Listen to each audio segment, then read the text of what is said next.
சுழியம் நம்ம வீட்டில் பண்ணது இன்றைக்கி.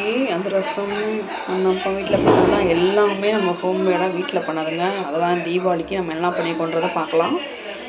சுழியம் நம்ம வீட்டில் பண்ணது, அதிரசம், அப்புறம் வந்து முறுக்கு, மினி ஜாங்கிரி, அப்புறம் ரிப்பன் பக்கோடா, மாவு உருண்டை, செட்டிநாடு மாவு உருண்டை இருக்குல்ல, அது என்னென்னா சிறுபருப்பில் வச்சு பண்ணுறது மாவு உருண்டை, குலோப் ஜாம், இதுவும் நம்ம வீட்டில் பண்ணது குலோப் ஜாமுன். எல்லோரும் தீபாவளியை சிறப்பாக கொண்டாடுங்க மக்களே. ஹாப்பி தீபாவளி மக்களே. எப்படி இருக்குது நம்ம வீட்டு தீபாவளி பலகாரங்கள்? இவ்வளோதான். இதுக்கப்புறமா என்ன லஞ்சு, என்ன டிஃபன்னு பார்த்தீங்கன்னா, ஒரே நிமிஷம் காட்டுறேன்.